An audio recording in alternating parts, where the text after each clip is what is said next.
Bon, ben vous connaissez bien votre pasteur, hein? C'est un homme assez spontané, je dirais, puis gloire à Dieu, c'est une très belle qualité.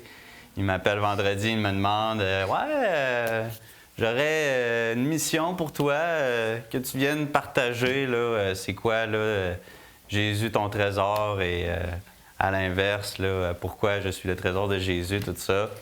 Fait que j'ai eu à peine une journée et demie pour juste essayer de penser à qu'est-ce que j'allais dire là. Fait que, mais c'est tellement pas compliqué, parce que dans le fond, la réponse, c'est ultra simple, là. Je vais vous en parler. Mais je veux juste revenir là-dessus. Charlie Kirk, hey, wow, un gros morceau, hein, dans la communauté chrétienne. J'ai été chaviré, tout ça. Puis pour sa famille, j'ai juste des bonnes prières. J'espère que vous aussi. Certainement qu'encore aujourd'hui, ils doivent pas comprendre ce qui s'est passé puis avoir de la tristesse. Je me suis demandé pourquoi Dieu, il l'a pas protégé. Parce que Dieu, il aurait pu le protéger, tu sais. Puis tu sais, Donald Trump, on sait il s'est passé un petit peu la même chose, sauf que lui, ça il a aiguisé là, l'oreille, puis il s'en est sorti, tu sais. Pourquoi Charlie Kirk, lui, il est mort, tu sais? J'ai pas la réponse, c'est sûr, mais c'est sûr que aussi demain n'est pas promis. Même en étant enfant de Dieu, souvent on est là, hey, merci Seigneur, tu m'as protégé sur la route. Gloire à Dieu, Dieu il nous protège. Mais le jour qu'il va nous rappeler, c'est pas parce qu'il va avoir manqué de nous protéger. Hein? C'est vraiment parce que c'est le temps qu'il va avoir décidé, puis on n'aura rien pu faire. Il y a des chrétiens qui meurent aussi chaque jour. Lui, ce n'est un qui a passé aux nouvelles pas mal. Mais soyez juste conscients que demain n'est pas promis. Puis que chaque jour, ben, c'est important de le vivre en relation avec le Seigneur, hein, en intimité, en proximité avec lui. C'est là le trésor, hein, de Jésus. C'est la vie dans le moment présent. Demain n'est pas promis. Alors, qu'est-ce que je vais dire, moi, là?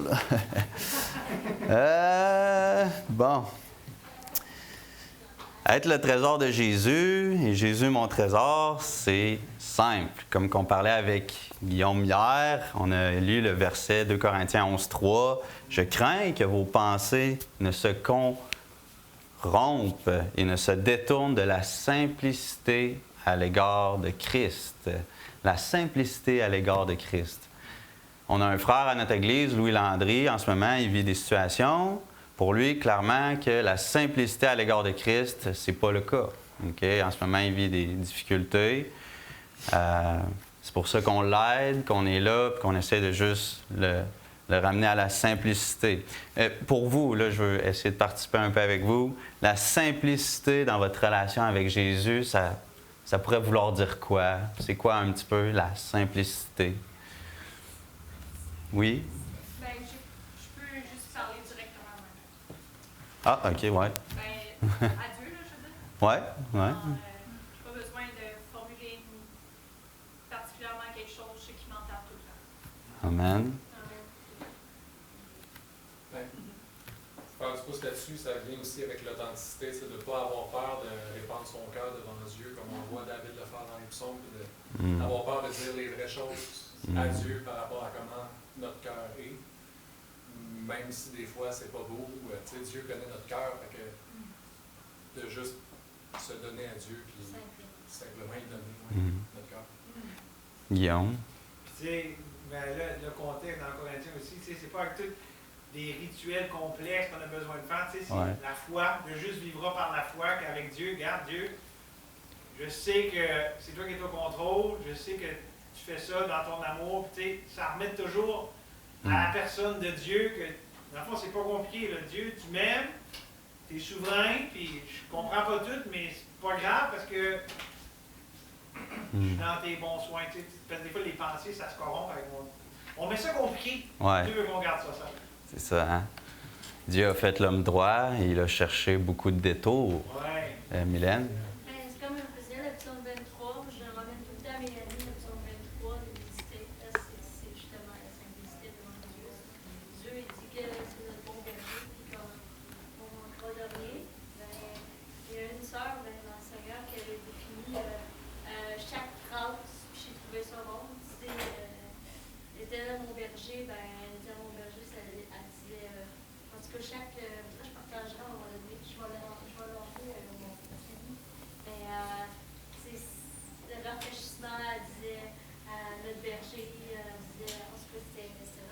Ouais. Qui avait, comme chaque phrase, qui avait comme des petits mots. Amen. C'est ça, c'est simplement. Psaume 23, c'est Ouais. Ça fait du bien à notre âme. ça. La simplicité, hein? Comme Guillaume l'a dit, hein, c'est une totale dépendance à Jésus. C'est une relation, parler librement, d'être proche. Hein? Comme un enfant. C'est-tu sorti de la bouche de ta fille? Non? OK, en tout cas. Moi, je vois ça comme notre Père. Nous autres, on est des enfants. On a besoin juste de lui, tout bonnement. Regardez, là, ils vont vous le demander s'ils ont besoin de quoi. Ils ne vont pas passer par 10 000 chemins. Puis à l'Église, je trouve qu'à votre Église, c'est assez simple, dans le fond. Là, qu'est-ce que la parole, comment la parole est prêchée ici. Puis, fait que là, ça nous ramène tout le temps à la simplicité à l'égard de Christ. Puis là, ça fait que vous avez une belle relation avec Jésus. Je vous l'ai déjà dit, hein? Je trouve que Christ, le nom de Christ ressort tout le temps beaucoup. Vous en parlez, vous le vivez, vous le partagez. Fait que vous êtes à la bonne place. En tout cas, je dis ça de même, mais j'espère que vous le pensez aussi. Gloire à Dieu, fait que c'est ça. Pour moi, la simplicité, c'est ça un peu aussi.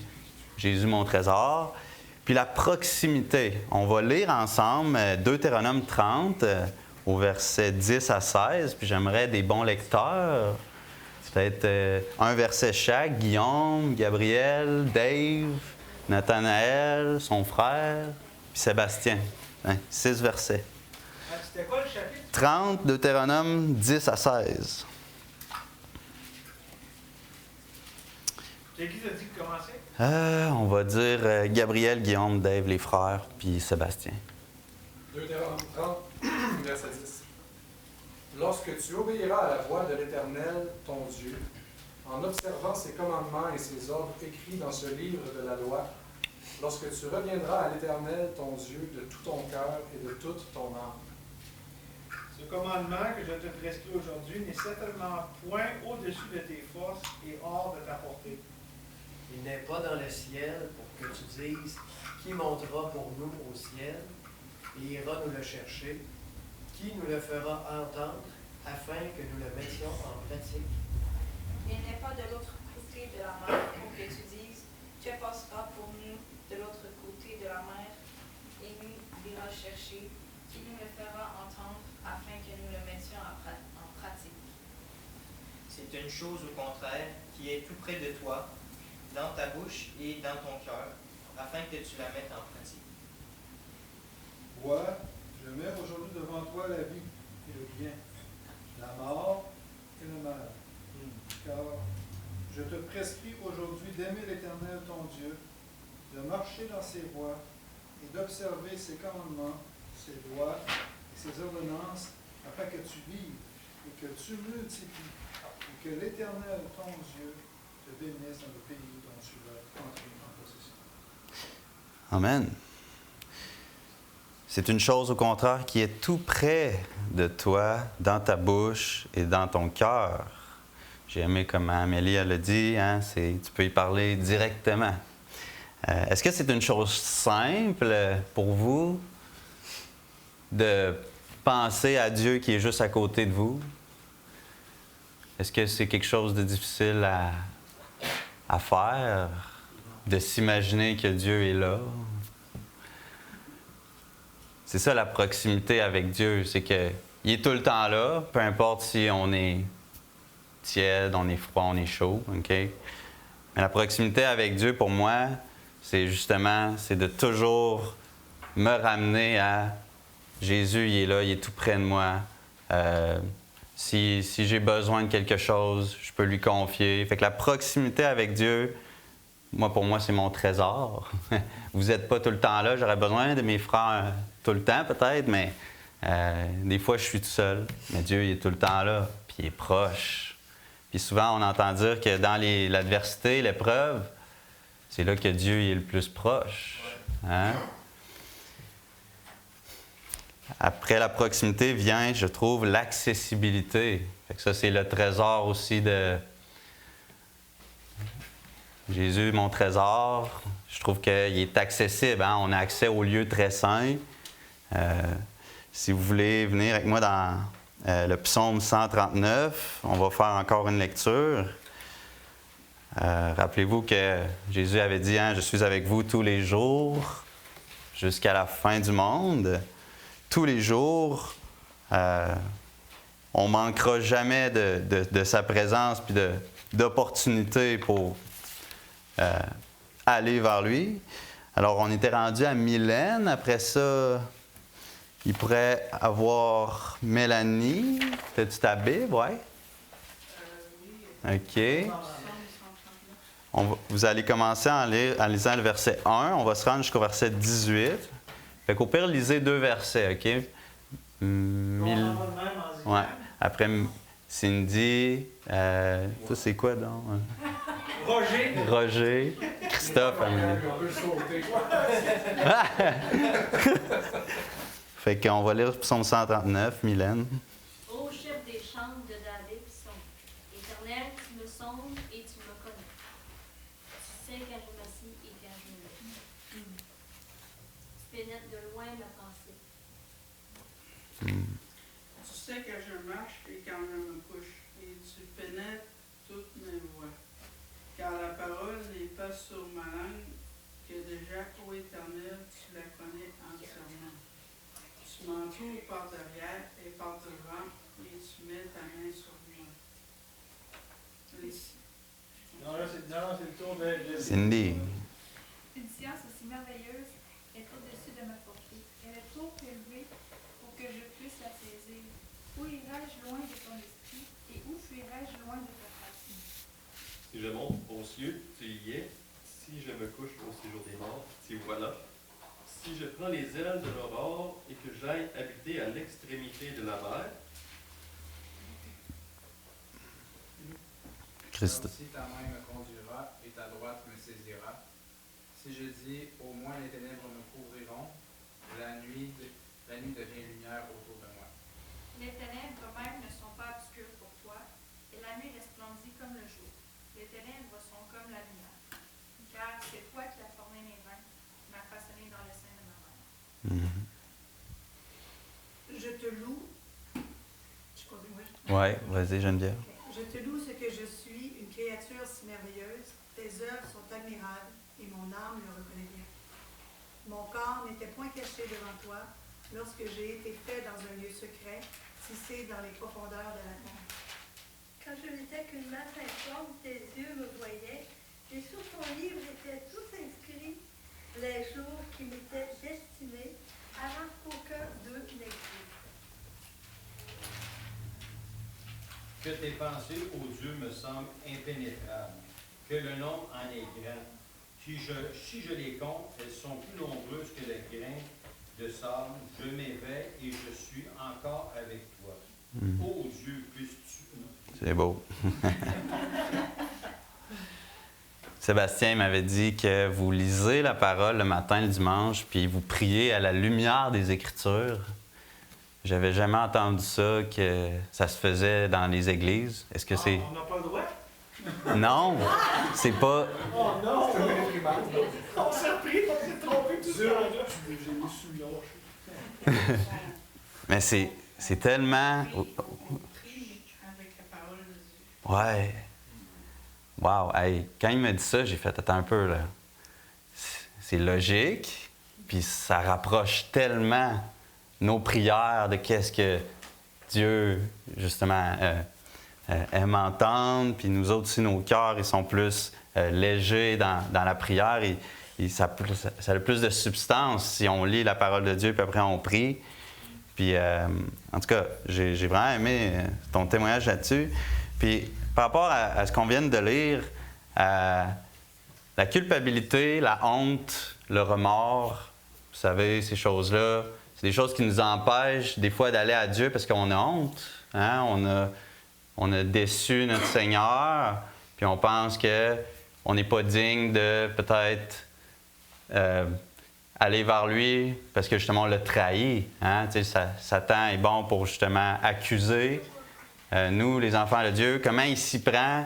Il influence notre chair, il peut nous donner la crainte de l'homme, il peut nous donner toutes sortes de d'influences mauvaises pour qu'on ne s'approche pas de Dieu, mais Dieu, aussitôt que vous êtes éloigné de lui, peu importe comment, je ne sais pas, il est accessible, il est ouvert, il est toujours là pour vous recevoir.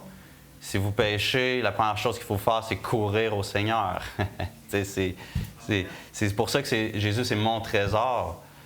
J'ai compris ça il y a pas longtemps, justement. Hein? Mais quand tu gardes la petite crotte sur ton cœur, puis là, tu essaies de justement l'effacer ou l'enlever par tes moyens, ça va juste rester, ça ne partira pas.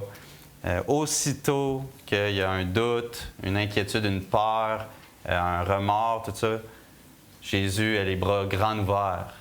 Il va te recevoir. Amen. Ça m'amène à parler de la sensibilité. Quand je dis le mot sensibilité, des petites définitions qui vous sautent à l'esprit. Être à l'écoute de ce que Dieu a pour nous. Oui. Il n'y a pas de mauvais. Prendre tout personnel quand les autres nous disent quelque chose. Ouais. Répète ça. Prendre tout personnel quand quelqu'un nous dit quelque chose. Non, mais tu sais, des fois. Ça, c'est susceptible. Ouais, c'est l'inverse. Sensibilité, je pense que c'est. Compassion, oui.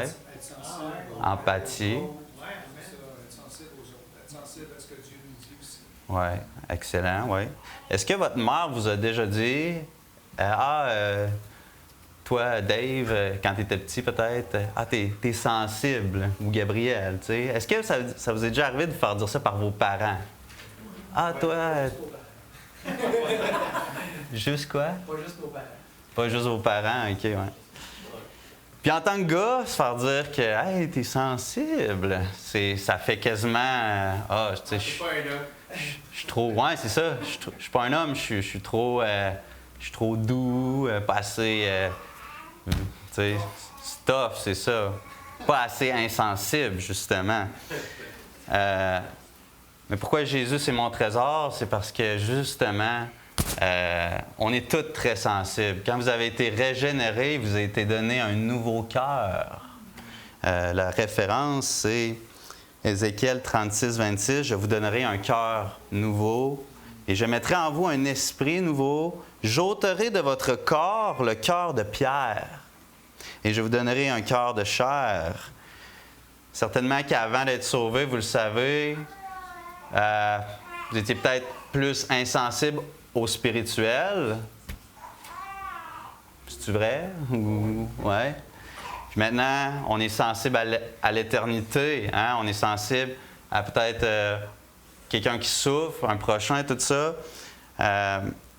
Moi, je chéris beaucoup que, tu sais, par exemple, Charlie Kirk, ça nous a tous fait quelque chose de sentir, d'avoir des sentiments, d'être sensible par rapport à ce que Dieu nous montre à chaque jour. Celui qui est indifférent, puis que, je ne sais pas, la parole n'a fait aucun effet dans son cœur, dans sa vie, je ne sais pas comment ce qu'il fait, mais j'espère que vous vous laissez atteindre, que vous êtes sensible à la parole de Dieu, à vos frères. Ça c'est très important aussi. Parce que sinon, c'est difficile après ça de vivre pleinement la relation intime avec Jésus. Tu sais, Jésus, il habite en vous. Hein? Fait que c'est ça.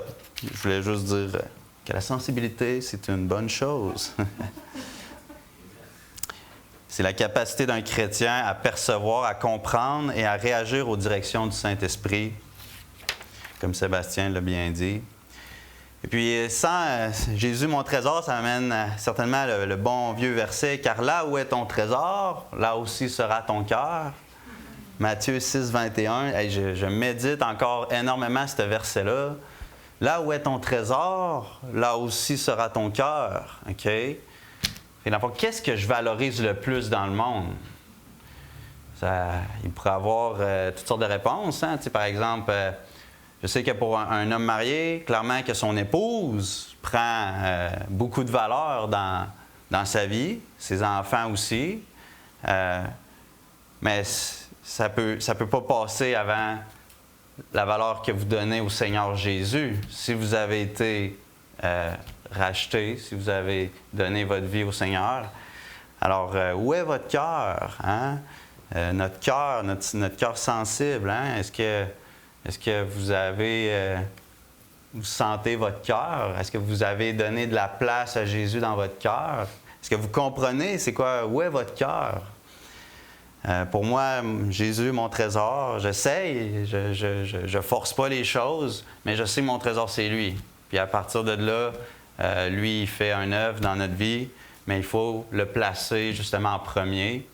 C'est pas compliqué, c'est pas difficile à faire, c'est simple, mettre Jésus en premier dans sa vie. Puis dernière chose, bien, c'est la soif, la dépendance. Guillaume, il a éveillé justement ça. Comme la femme samaritaine au puits, Jésus lui avait dit mais celui qui boira de l'eau que je lui donnerai n'aura jamais soif. Et l'eau que je lui donnerai deviendra en lui une source d'eau qui jaillira jusque dans la vie éternelle. Puis là, regardez la réponse de cette femme-là. Étais-tu contente, hein?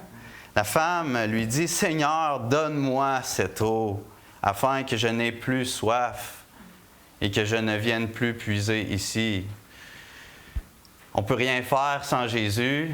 C'est-tu une bonne affaire? Oui. C'est gloire à Dieu. Je dépends totalement de lui.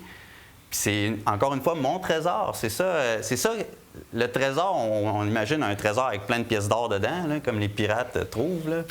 Mais non, c'est qu'est-ce que vous valorisez le plus? Qu'est-ce que vous aimez le plus dans le monde? Puis c'est ces promesses-là. Hein? Vous ne pouvez rien faire sans moi. Je suis avec vous jusqu'à la fin du monde. Je chéris que, justement, moi, j'ai besoin d'une fourchette pour manger. Je vais demander le Seigneur, aide-moi. J'ai besoin pour les petits détails comme les grands, de n'importe quoi. J'ai besoin de mon Seigneur en premier. Puis on va terminer avec le psaume 73. On était rendu à ceux du fond. Luc... Puis Lucette. Ouais. Lucette, Lucie, OK. 23 à 28. Fait qu'un petit verset... Un petit verset chaque, là, peut-être au pire en commençant de la droite jusqu'à Josiah. 73. 23 à 28. Fait que Josiah, tu finiras avec 28. Celui du milieu, ils sont pas capables de lire en français. Bon. Mais c'est pas grave, on va s'arranger.